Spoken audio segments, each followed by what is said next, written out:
Someone's been stealing from mailboxes in Willoughby Hills, Ohio. And if eyewitness descriptions are correct, it's the two guys in this car.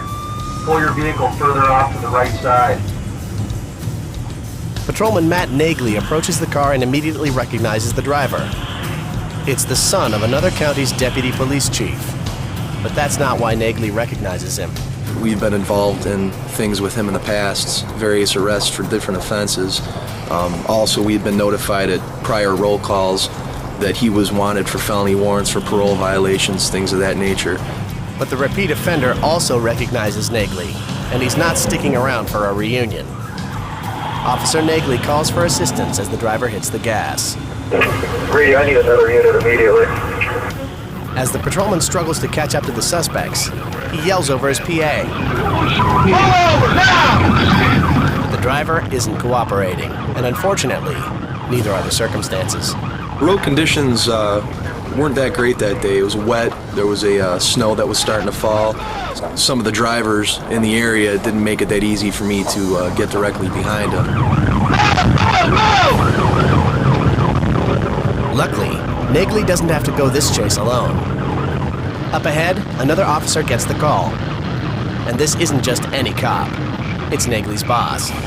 I'm the chief of police for the Willoughby Hills Police Department. On that morning, I was on my way to work. I saw the vehicle approaching and Officer Nagley behind the vehicle. But this suspect doesn't want another cruiser on his tail. Without warning, he charges at the chief. I was in the median, not in the freeway. He actually turned directly at my vehicle. The driver wisely swerves away at the last second.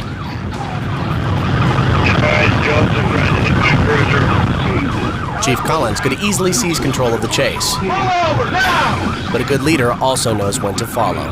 I was basically the secondary car involved in this pursuit. I took a secondary role to assist Officer Nagley, who was the lead vehicle in the pursuit. With the support of his superior at his tail, Officer Nagley closes the distance between himself and the suspects. But when Nagley gets close enough to see into the car, he notices something troubling. The passenger during the pursuit appeared to be panicked. I could see him waving his arms. It appeared as though he was trying to tell the driver of the vehicle to pull over for me. Whatever role the passenger played prior to the stop, it's clear he didn't sign up for a high-speed chase. Luckily, it looks like officers are about to get a break. A break with 36 wheels. There were some truckers that positioned themselves in front of the vehicle. They attempted to make a rolling roadblock.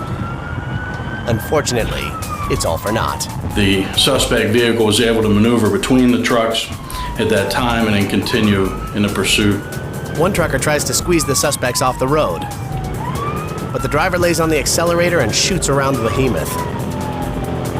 Officers aren't sure how much longer they can keep this up. The road conditions actually started to get worse.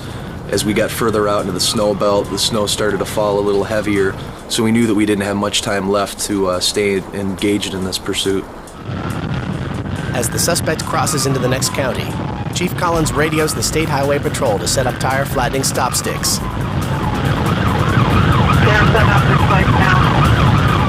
The suspect barrels toward the trap, but at the last second, he jerks the wheel.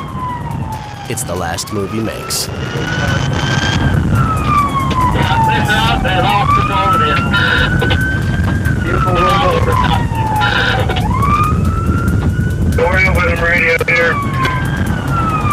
The driver swerved in an evasive action to avoid hitting the sticks and thus lost control of his vehicle. You hope that it doesn't happen, but given the way he was driving, it didn't surprise me at all. The suspect's car rolls 3 times before finally coming to rest.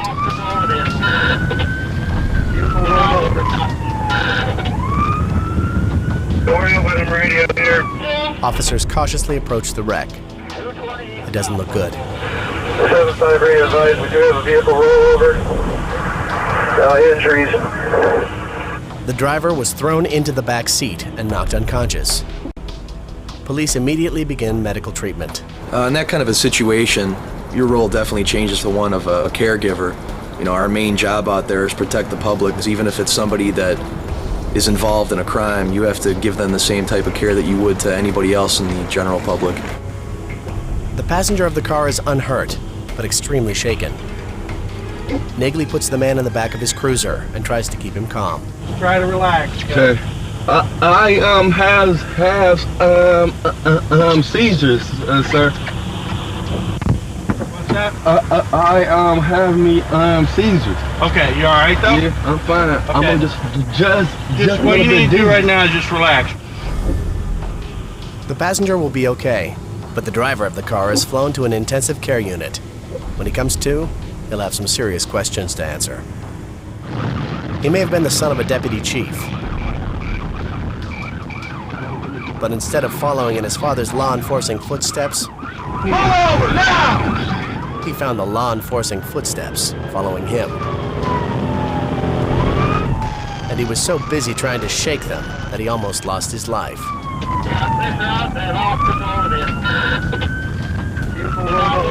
Luckily for him, Chief Collins and Officer Nagley were just as concerned for his safety as they were for his arrest.